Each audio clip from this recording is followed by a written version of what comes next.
সুন্নি না। আমি বললাম যে যাক, পাইছি তো, ওহাবি তোকমা পাইছি। কিছুদিন আগে 2-3 বছর আগে আমি বললাম মিলাদ ক্যাম্প কোরআন হাদিসে নাই, এটা আমরা শুনছেন নি কেউ? না, মনে শোনেন নাই। আমার আরো 3-4 বছর আগের বক্তব্য, মিলাদ ক্যাম্প কোরআন হাদিসে নাই। সারা দেশ থেকে আমার উপরে কি চাপ, হে মিয়া আপনি মোনাজারা করেন, বহস করেন। আমি গোমত তো জানি,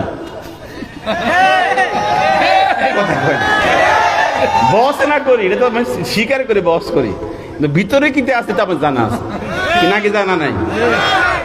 আমি কয়েকদিন আগে আলামিন সংস্থায় বললাম যেটা সাফা জোরে, এখন তারা কয়ে আপনি সাফাবাজি করলেন কেন?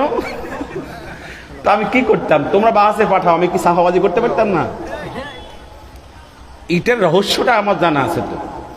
তো আমি যে এত বাহাস মোনাজারা করেছি, যদি কেউ আমাকে খারাপ চোখে দেখে দেখুক, কিন্তু আমি আমার ভিতরের রহস্য সব বলে দিয়েছি। ফাও, একবারে ফাও, কোনো দরকার নাই। ইসলামের জন্য এটা কায়েম করতে হবে, এটাকে সমাজে বাস্তবায়ন করতেই হবে। এই সমস্ত বিষয়ের কোনো প্রয়োজনই নাই। যেটা প্রয়োজন বেশি সেটা দরকার ছিল।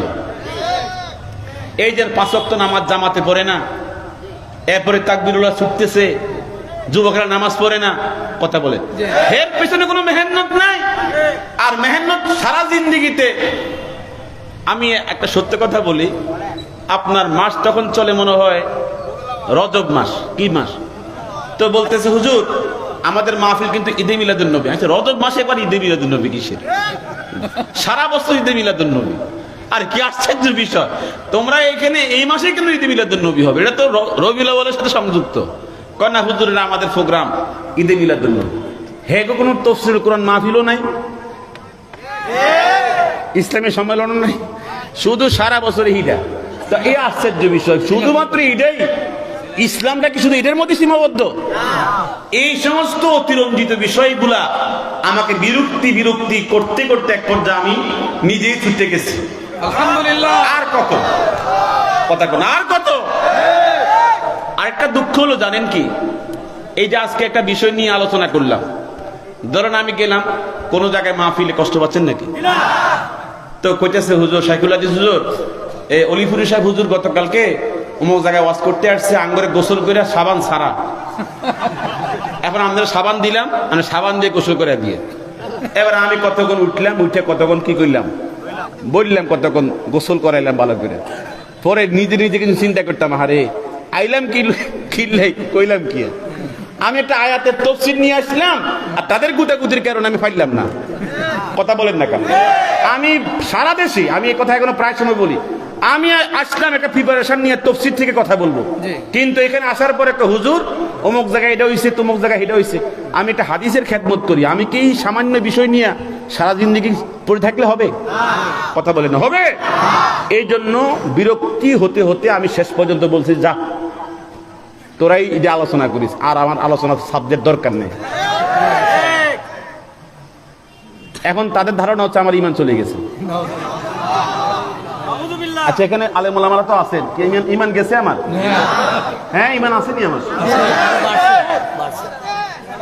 আমি নাকি নতুন মুসলমান হচ্ছি? কি আশ্চর্যের বিষয়, আমি এখনো কালেমা, তো ওই যে আগের যে কালেমা, এখন সেই কালেমা, এখন নতুন করে কালেমা পড়বো কেন? কোন দরকার আছে? এই জন্য আল্লাহর ওয়াস্তে আপনাদের কাছে আমি ক্ষমা চাই, যারা আমার প্রতি কষ্ট পেয়েছেন, যে আপনি তো অনেক অতন্দ্র প্রহরী ছিলেন। তলোয়ারে আহলুস সুন্নাহ, বাংলার আরবি আর বাংলা মিলাইয়া তলোয়ারে আহলুস সুন্নাহ। তলোয়ার কি রে, উর্দু না? আমার একটা তলোয়ারে আহলুস সুন্নাহ, একটু উর্দু একটু বাংলা মিলাইয়া দিছি। আমি তলোয়ার হতে চাই না, আমি চাই সঠিক আহলুস সুন্নাত ওয়াল জামাতের পক্ষের লোক। আল্লাহ পাক যেন আমাকে এই পথের উপরে কায়েম এবং দায়েম রাখেন। এটা আমিন বলেন জোরে, আরো মহব্বতে। আমি 19টা বাস করছি। ও আরেকটা বিষয় মনে পড়ছে, এটা বলতে হয়, এটা বেশি গুরুত্বপূর্ণ। এই কিশোরগঞ্জে এক বাসে গিয়ে আমাকে ফতুয়া দিল যে আপনি কি করেন, এই ফতুয়াটা কি? আমি বললাম যে বেদাত। এই বেদাত দেওয়ার পরে দৌড়ছে আমারে। আমি আজানের পূর্বে যে দুরুদ সালাম পাঠ করা হয়, বলেন আছে না? আমি বললাম যে বেদাত। আচ্ছা আমি বেদাত করতে আপনাকে কি করতাম? আমি কি পড়াশোনা করুন ছাড়া কি মুহাদ্দিস হইছি? তা আমি বেদাত কইছি, আমার আমার আকলে বলে বেদাত, এলেমে বলে বেদাত, আমি জানো কোন দিকে? মুসলিম হাদিসে বলে বেদাত। এখন আমি বেদাত ফতোয়া দেওয়ার পরে কয়টা হইছে না, এটা ওয়াহাবি হুজুরে কইছে আমি নাকি ওয়াহাবি। তো আমি তাদের ময়দানে ওয়াহাবি, তাদের মাঠে আমি ওয়াহাবি, তার দরকারটা কি আমি এখানে থাকার?